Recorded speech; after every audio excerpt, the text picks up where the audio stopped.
Um, Hello everyone. Thank you for coming. My name is Jin Seok Choi. I don't see myself as a really performance artist, but I do perform sometimes. And when I do, I usually just talk. Is that alright? Okay. Yeah. So I usually just talk. It's kind of liberating because I don't have to worry too much about like visualizing my idea. I can just verbalize it. So sometimes I do perform. And so today I'll also just talk about some stuff.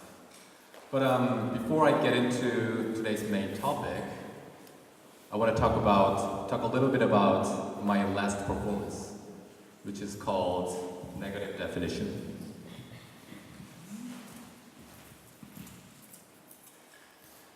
So in that performance, I mostly talked about my cultural identity and my national identity, but by defining it negatively.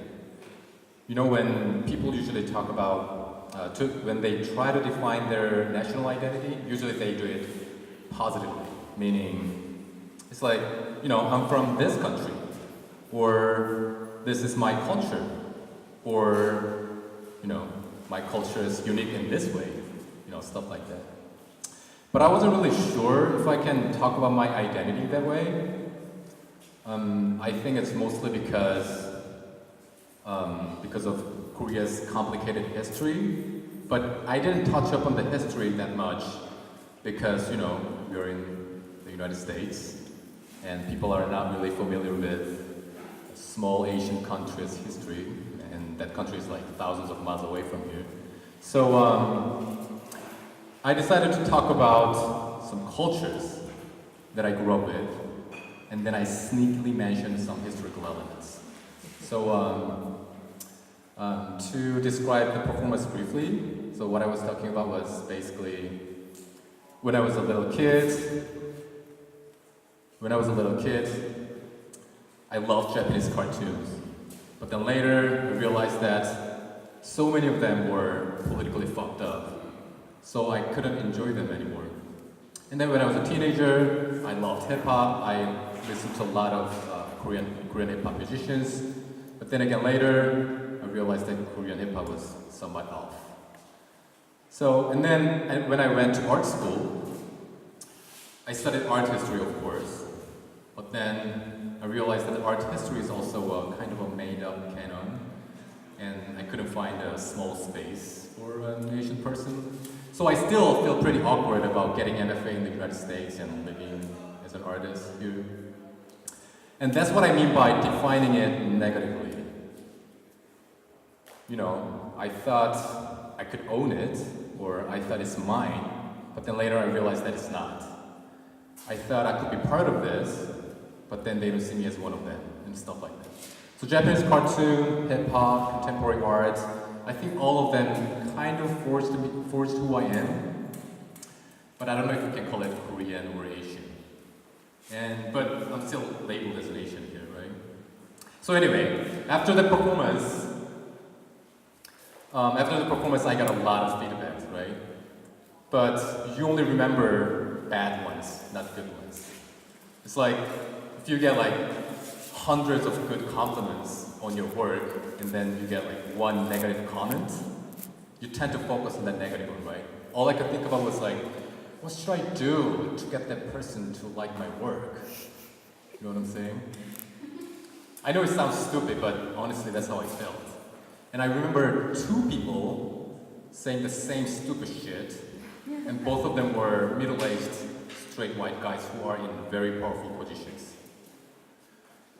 Basically what they said was like, I don't get it. You know what I mean? I can't relate to it. I think you should work with something that everybody can relate to. So I was calm outside, but my inner voice goes, what the fuck? I just boiled down my whole life. I chipped away at it over and over and over and over again. Then I threw it on the ground and stomped on it so I can give you a 20 minutes version of my lifelong struggle. And you're still complaining that you can't understand it. Are you kidding me? Fuck you. I'm not gonna change my performance only to make you understand it easily. So I changed it. And that's what I'm gonna do today. So today I'm gonna talk about my dad. How about that? Is it more relatable now? Oh, by the way, in case you want to watch Negative Definition, it's on my website. This is my website. I know it's not the most beautiful website, but you know, it works. And this is the address, coesniz.tumblr.com. And if you have any kind of question about the performance, you are more than welcome to contact me via email. That's my name, JINSEOKCHOI, Shin-seok Choi, that's how you say it, at allen.keller.edu. I'm promoting myself here. So anyway, going back to a more relatable theme, which is father. I'm pretty sure everybody deals with their parents in many different ways, right? I mean, parents can be intense. My parents are living in South Korea and I love them so much, I miss them so much, but honestly, I'm so glad that I'm thousands of miles away from them. You know what I'm saying? Don't get me wrong, I love them. So my dad, I mean, being around my dad would be really intense. I mean, it's intense enough to inspire me to do this performance. But before I get into some ridiculous anecdotes of my dad, I want to give you a little bit of background of him because, you know, for you to understand it better. So, he was born in 1955, which was 2 years after Korean War. And of course, the whole country was devastated. My grandparents were super poor. My dad was fourth child out of 7. Long story short, he managed to graduate from college, which back in the days in Korea, guaranteed him to get a pretty stable job at Samsung. And the whole corporate culture kind of ruined him. The culture made him basically an alcoholic, like all other people in this generation. It's like working 8 a.m. to late night, and working with and drinking with his colleagues, and then coming back home super late, super drunk, was his everyday routine. I mean, I don't have any of that kind of experience, so I can't never understand him, but I'm pretty sure it reformatted his personality. You know, extreme hierarchical relationships at work, ruling schedules, extreme competition. You know, he's a product of all of that. So I think I laid out enough excuses for him, and now I feel like I can talk about how ridiculous he was when I grew up. So when I was a little kid, my dad often sang his favorite songs really loud, and walking back home, and it was like really loud, so the whole neighborhood could hear him. And when I talk about the whole neighborhood, I'm not talking about LA-like neighborhood. I'm talking about this. Like literally thousands of people could hear him. So I was like so embarrassed all the time, and one time I told him, "Dad, please don't do it. You are so embarrassing." And he was like, "Watch your mouth, son. I'm the man of the house. I work my ass off to support your mom, your sister, and you. I can do whatever I want after work." So I was like, all right, I tried, all right. And then, but for you to understand it better, I'm gonna play what he sounds like when he's drunk singing. This is the most embarrassing part of this performance.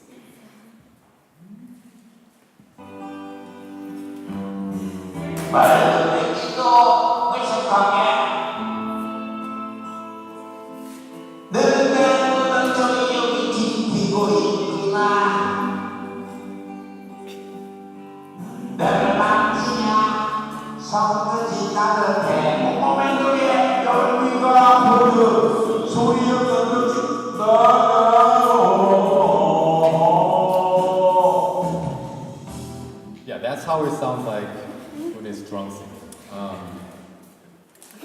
Oh, by the way, I recorded this when I went to karaoke with him to use it in my another piece, which is called Teacup Nobojiri, and you can find it on my website. Again, my website is coesnic.tumblr.com. This is my address, and you are more than welcome to email me if you have any kind of question. Again, this is my email address, jinsokchoi@lm.calars.edu. So, anyway, so at the time, like one day, I was sleeping over my friends, and four boys, including me, we were just like talking about our dads. You know when little boys totally bullshit about little stupid things, it turns into complete nonsense. So we were totally lying about how strong our dads are. And one of them was like, oh, my dad is 7 foot tall. I saw him fight 10 guys on the street. Another one was like, my dad was 17. My dad fought 17 and he's karate master. He was like so fast. And the other one was like, my dad is judo champion. He doesn't even punch, he just grabs and throws them with his one arm. And then all of a sudden that conversation was cut in by this.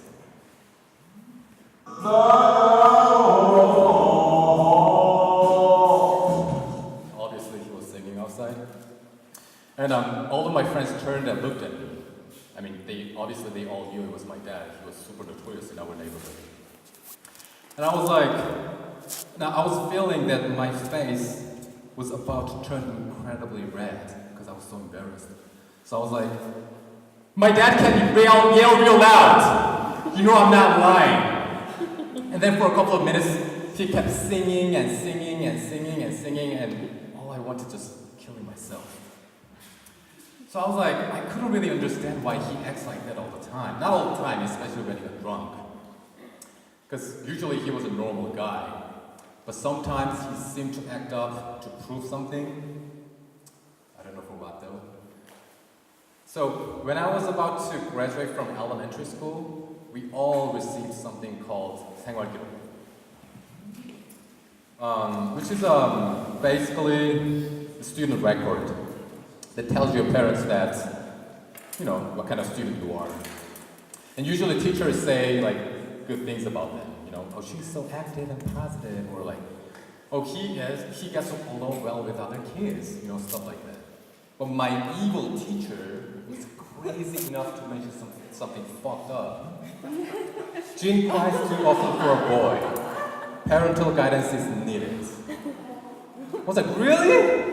I was only, what, like 11 or 12, and I should be ashamed because I cried too often for a boy? I mean, now I'm really mad at her, but at the time I was deeply ashamed. So I didn't show it to anybody and just brought it straight to my parents because you have to get their signatures and return it back to the teacher. So I went back home and showed it to my dad. I mean, of course, he was drunk at the time. And he was like so mad, and he made some weird face. I was like freaking out about it because I had never seen that kind of face on him. I was like, oh God, he's gonna do some parental guidance shit, isn't he? So I was like, oh fuck. But then, like, for the record, he never physically punished me before. But then all of a sudden he went out of the room, and then he brought it with, he came back with fly swatter. So I was like, really? You're gonna punish me like a fly? Alright, it doesn't look that hurting. But then he grabbed the neck of it, and then started to hit the back of my thigh so hard. And then he goes, I raised you a lot better! So I was like, the first thing that came up in my mind was like, no you didn't, Mom did. Where were you? But then I was just too busy because I was trying to minimize the pain by doing this.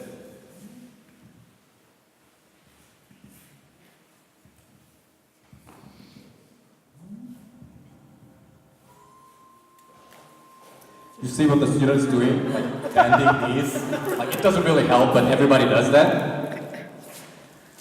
So I was like doing this, and then like I was like too easy, and like And then a couple of minutes after, my dad was panting and I was like crying and screaming. But then I realized that it was so ironic and funny, so I had to bring that up. So I was like crying and weeping, like, so I was like,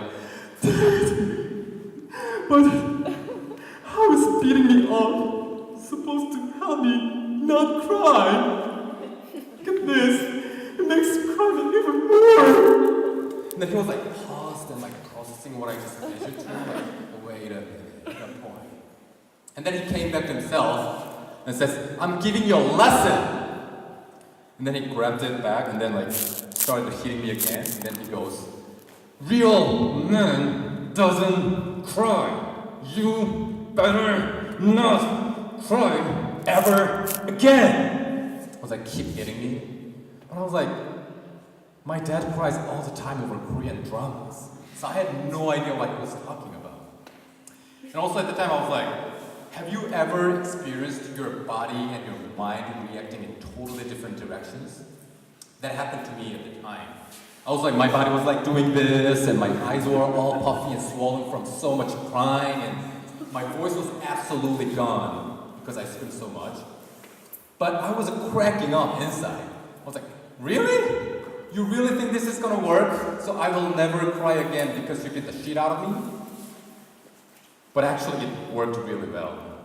So after that, I was deeply ashamed enough that I never cried again. I mean, not never, but I tried really hard to hold in the tears whenever I felt like crying. I mean, it almost worked too well that now I have a problem with crying. You know what I'm saying? Like, crying helps you a lot when you feel so sad inside. You know, so you can release out all the complicated emotions with the tears, and then all of a sudden you feel a lot better, right? But I can't do that anymore. It's like emotional constipation. Like, you gotta poop out that sticky residue of old emotions so you can feel fresh. But it doesn't happen anymore to me. I mean, I found a way recently, which is finding something to cry over. It's like those people who go to like their favorite dance concert and enjoying it through their cell phone while they are taking the videos that they will never watch again. You know what I'm saying? It's like that. Like, my emotion is right there, but I can't react to it directly. I have to have something to cry over, like cheesy Korean drama or something. And then finally I can cry, which is fucked up. And after that, you know, my dad never physically punished me again. I mean, my puberty didn't hit me hard emotionally, and I was always a good student in middle school and high school. My dad was always the same, but other than being, I don't know, like sturdy Republican or like other minor annoying stuff, like he was okay. He was okay. And at the time, I think our relationship had been kind of settling. You know, after multiple fights, like crazy fights, you kind of find a way to be around each other without going at each other too much. You know, so I was like, okay, I think I found it. And it was, maybe I was around 16 or 17. So, you know, I was in high school, and in South Korea, you come back home super late after studying like crazy. That's normal. So I would come back home super late. My dad would be watching, I don't know, dramas or something. And then I would sit in the sofa, but not right next to him, because for some reason he always sits quite close to the TV. So the TV's over there, my dad is here, and I would be sitting here.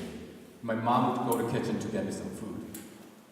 So I'm alone with my dad, right, feeling so awkward, and I hated the silence. So I would go, so Dad, how was the baseball game? And he would go like, it was good. It was a good game. I liked it. Like he would always like, his eyes are always fixed on the TV. And like he's holding the remote controller always, and arms are crossed like this. And then I was like, okay, all right. How was your day? And he would go like, the same. Work, work, work. How was yours? I'm alright. It was the same. Study, study, study. And he would go like, good, good, good, son. Do your best. Study hard. It'll pay off one day. Boys be ambitious. And she's still holding the remote controller. It's like, do your best. So like that, like he would just give me a super random pat up, like not even looking at me. So I was like feeling so awkward and like, all right, sure.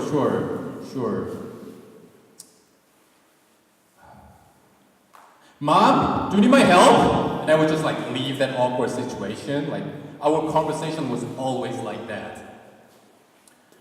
So, I thought our relationship was kind of okay, I felt like we finally found a way to communicate with each other, if you can call it communication. But when I was around like 25 or 26, I was sitting in my room and my mom opened the door and she looked so upset. And she goes, "You gotta pick up your dad at the police station." So I was like, "What? What happened?" And she goes, "She drove drunk on his way back and he got caught by police." So I was like, but at that time I was like, I felt so sad because he never drove drunk, he never got into fights, he was only loud, but it's fine, I guess. But I felt like, oh my god, now he's so old that he lost his superpower, which is the ability to come back home safe, no matter how drunk he gets. So I went to the police station, right? But then when I got there, my sad feeling turned into fucking anger. When I saw him, when he saw me, he was like, his face is all red. And it was like yelling all the time. And when he saw me, "Oh, son, that's my son! I'm so proud of you. You came all the way to take care of your father. That's my son. Can I go now?" I was like, "Dad, don't pretend that it's no big deal." And I could tell all the police officers were like so tired of it. But then the more embarrassing and angry moment was actually on the way back home.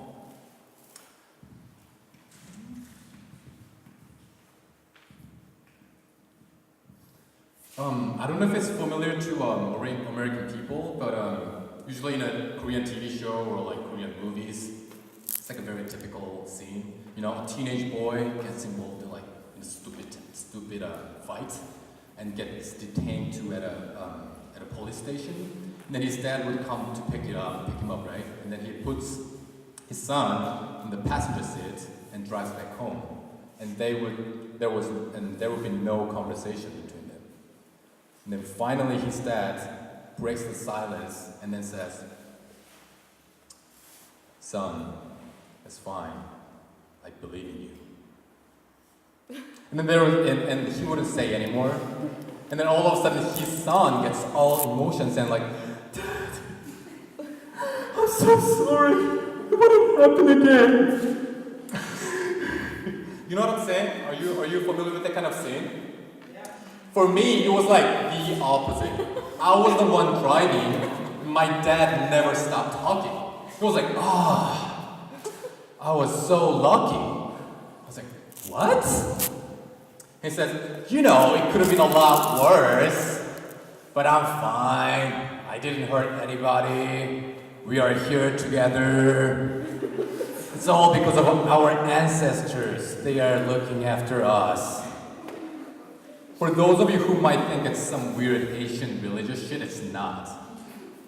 He was never interested in any of the shit, but all of a sudden he was all positive about that night, like drunk driving and like getting caught by police. Like he talked about like how grateful he was for his ancestors. I was like, "Dad, just shut up and let's just go home. I'm driving only because my mom wants to kill you. So just shut up and let's just go home." And he'd be like, "No reason to be mad, it's fine. No, it was all good. I'm fine, I didn't hurt anybody." Ancestors! At the moment, all I could think of was like, oh my fucking ancestors, please help me not kill him if you're really looking after him. So like, I was like, oh my god, like, how is this happening to me? Like, at the time, I finally realized that my dad is getting older and older and older, and he finally lost control of his body, emotions, and stuff like that.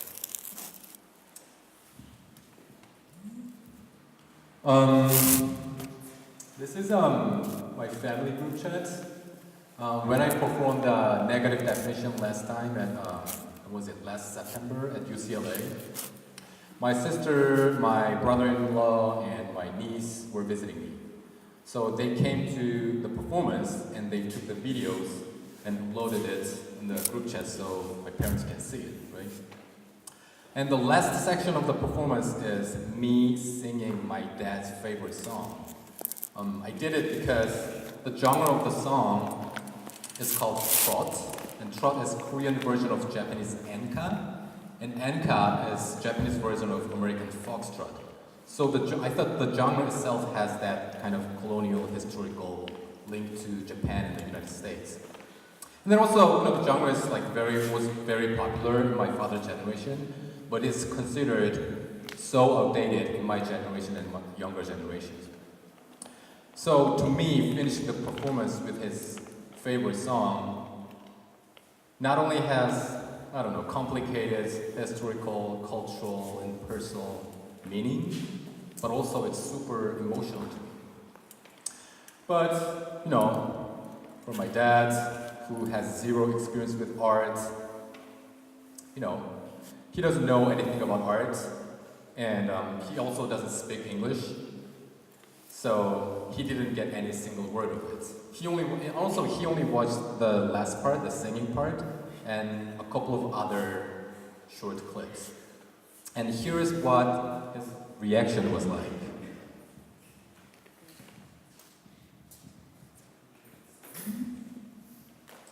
About Romance is my favorite. About Romance is the title of the song. About Romance is my favorite, but you sing it better than I do. It's great to see you do your best. You look fabulous. Yeah, you look like Steve Jobs, the way you talk and gestures. He seems, very proud of me, but obviously he has no clue what I do.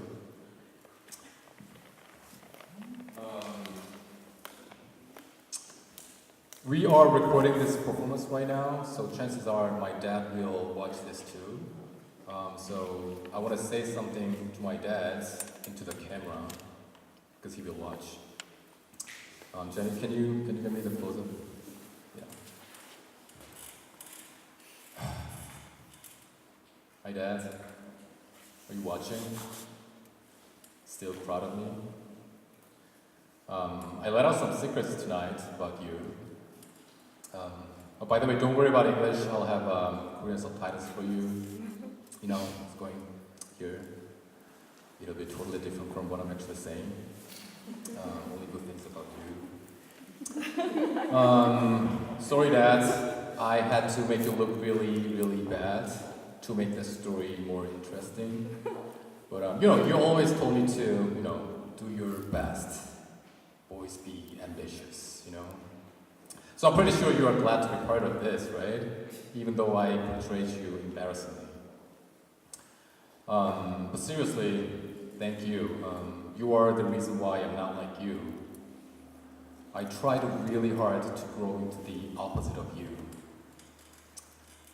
I did it because of you, but also I was able to do it because of you, and I appreciate you for that. See, not tearing up. I guess your lesson worked really well. Alright, whatever. I'm gonna call this weekend, and yeah, talk to you soon. Bye. Alright, I guess that's it. Thank you everybody for listening. I hope it was more relatable to you. Enjoy the rest of the night. Thank you. Wait. In case you want to watch Negative Definition, you know where to find it on my website. COSNIZ.tumblr.com. If you have any kind of question, you're more than welcome to email me. Shin-seok Choi at alan.kellers.edu. It's really done. Thank you.